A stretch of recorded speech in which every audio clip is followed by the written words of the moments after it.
The first piece of technology which I used was the Mac.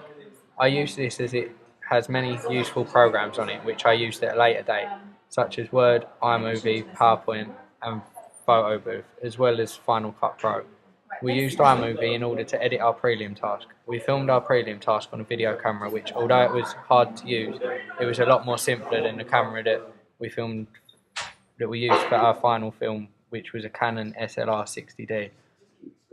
At first we found it fairly complicated to use this camera and this could get annoying at times. However, once we got the hang of it, we found the camera to be excellent and it was a lot better quality than the one we had used previously. We used the USB cable in order to upload our film clips to the Mac.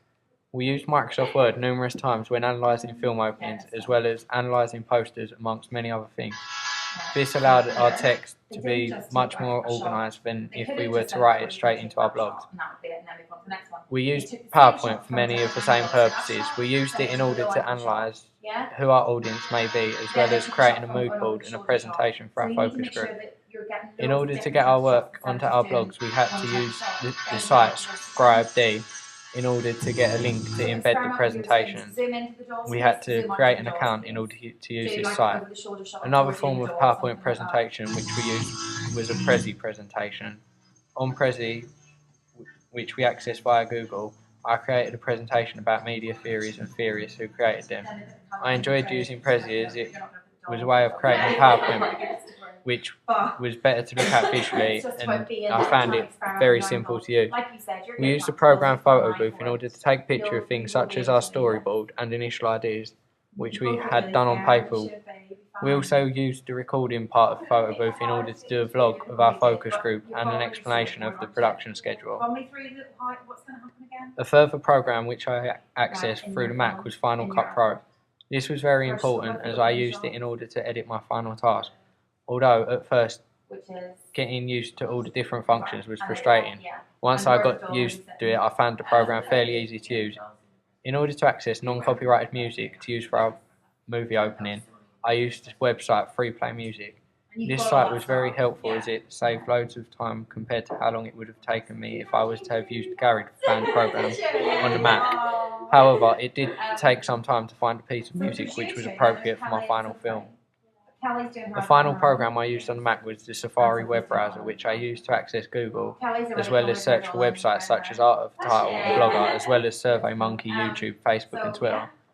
YouTube was used to view film openings, as well as check for explanations to rules such as the 180-degree rule. We also used it to upload our prelim task and our final task. When viewing film openings, I also watched DVDs which I had at home, such as Law Abiding Citizen, and furthermore, I downloaded some movies from the iTunes store in order to analyse the opening. Having many various ways to watch these movies was extremely useful as I could access at least one source no matter where I was.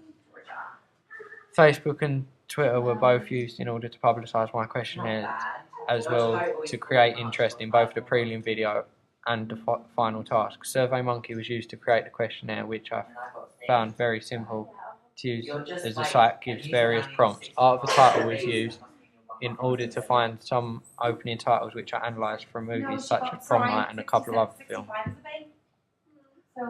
Via Safari I used Google in order to search for images and also other resources such as movie openings, and also search for the sites ScribeD and Prezi and many other sites for prompts and rules to use when filming. The final key part of technology which I used was Blogger. This was highly important as it was where I posted all my work. As I had previously used the site, I was well aware of how to use it and so was comfortable in using this form of technology. I posted all my work and research on Blogger, as well as evidence from my questionnaire findings and many more posts among these.